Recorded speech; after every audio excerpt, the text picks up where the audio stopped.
मूल स्वभाव को समझना जरूरी।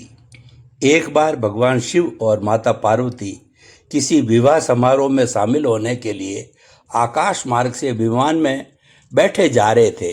तभी माता पार्वती की दृष्टि नीचे पड़ी तो उन्होंने देखा कि एक सूअर कीचड़ में फंसा हुआ है और बार बार निकलने का प्रयास कर रहा है। माता का हृदय द्रवित हो गया और उन्होंने तुरंत विमान चालक को आदेश दे दिया कि विमान को नीचे उतारो।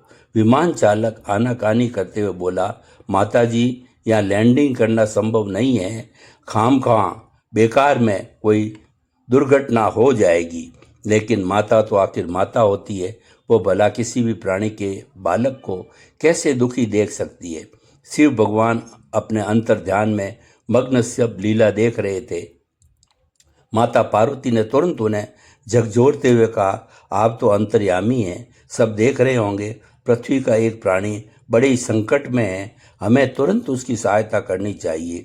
अतः तुरंत इस चालक को आदेश दीजिए कि यह विमान को नीचे उतारे।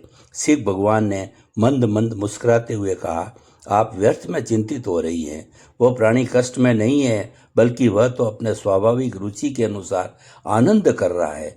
उसे उस कार्य में बड़ी सुखानुभूति हो रही है, हम बेकार में ही उसकी सुखानुभूति में बाधक बनेंगे। अतः आप उसकी चिंता छोड़िए।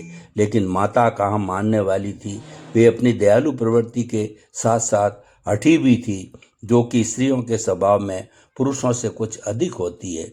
अड़ गई वे अपनी बात पर। नारी हट के आगे बड़े बड़े योद्धा परास्त हो जाते हैं। भगवान शिव ने उन्हें समझाने का बहुत प्रयास किया, लेकिन वे नहीं मानी और कहने लगी, अगर आपने मेरी बात नहीं मानी तो मैं इसी समय अपने प्राणों का त्याग कर दूंगी। बस फिर क्या था, तुरंत आपातकालीन लैंडिंग करवानी पड़ी। भगवान शिव को कराते भी क्यों नहीं, पत्नी की जिद जो थी। और जैसे ही भगवान शिव विमान से नीचे उतरे, माता पार्वती बोली, एक काम करिए, इसे इस कीचड़ से निकालिए और अपने साथ ही ले चलिए। यह वहाँ स्वर्गलोक की शादी देखेगा, अच्छे अच्छे पकवान खाएगा, अप्सराओं का डांस देखेगा, तो इसे बड़ा मजा आएगा। भगवान शिव मन ही मन कह रहे थे, मैं जानता हूँ कि इसे कहाँ मजा आएगा, व्यर्थ ही हमारा समय खराब होगा और कुछ नहीं। लेकिन क्या कर सकते थे, मजबूर थे बेचारे भगवान। अतः वे गए सूअर के पास और जाकर बोले, नमस्कार सूअर महाराज, जरा 1 मिनट के लिए मेरी बात सुनेंगे। सूअर ने कहा, नमस्कार, थोड़ा ठहरो, मुझे बड़ा मजा आ रहा है। और वो कीचड़ में इधर उधर पलटी मारने लगा। भगवान शिव खड़े खड़े बड़े व्यथित हो रहे थे। काफ़ी देर हो गई तो उन्होंने फिर कहा, भाई साहब, जरा सुनोगे मेरी बात। सूअर अपना मुंह ऊपर उठाते हुए बोला, कितना मज़ा आ रहा है मुझे, यह आप क्या जानो, न जाने आप कहाँ से आ गए मेरा मज़ा किरकिरा करने। अच्छा चलो बोलो, क्या कहना चाहते हो। भगवान बोले, भैया, हम विमान से स्वर्गलोक जा रहे थे, मेरी श्रीमती जी चाहती हैं कि आप भी हमारे साथ चलो, वहाँ पर एक देव के विवाह का समारोह है, तुम्हें वहाँ बड़ा मज़ा आएगा। यह सुनकर सूअर बोला, अच्छा यह बात है, आप थोड़ा ठहरो, तब तक मैं सोच भी लेता हूँ और 5-7 उल्टा पलटी भी लगा देता हूँ। और वो लग गया अपने काम में।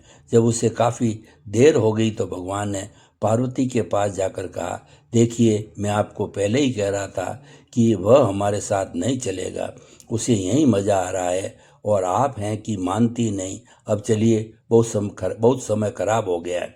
पार्वती बोली, अरे नहीं नहीं, आप एक बार और प्रयास कीजिए, वह अवश्य ही चलेगा। स्वर्ग जैसी जगह जाने के लिए तो सभी प्राणी आतुर रहते हैं। मनुष्य तो स्वर्ग के चक्कर में न जाने क्या क्या प्रपंच करते हैं, दान पुण्यादि।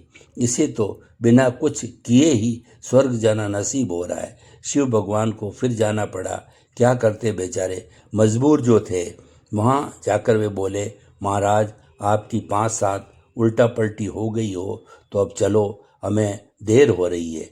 यह सुनकर सूअर महाराज बोले, बस 5 मिनट और, अभी चलता हूँ। इसी प्रकार भगवान उससे कई बार पूछा और वह यही कहता रहा, बस 5 मिनट और बस 2 मिनट। और अंत में शिव भगवान बोले, अच्छा भाई सूअर महाराज, ये जोड़े 2 हाथ, हम चले।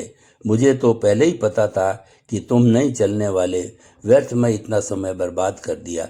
सूअर बोला, सुनो, मैं तुम्हारे साथ चलने को तैयार हूँ, लेकिन आप मुझे यह बताइए कि ये जो आप मुझे ले जा रहे हैं ना, स्वर्ग वर्ग में, क्या वहाँ पर यह व्यवस्था है जिसमें मैं लोटपोट हो रहा हूँ? भगवान बोले, वहाँ पर स्विमिंग पूल है, नहाने के लिए सुगंधित फव्वारे लगे हुए हैं, एक से एक बढ़िया शैम्पू है, रंग बिरंगे नहाने के हमाम, लिरिल, डब, लक्स, पतंजलि के नीम, चंदन, एलोवेरा आदि साबुन है, लेकिन यह गंदगी व कीचड़ वहाँ नहीं है। अब बोलो, जल्दी चलना है कि नहीं?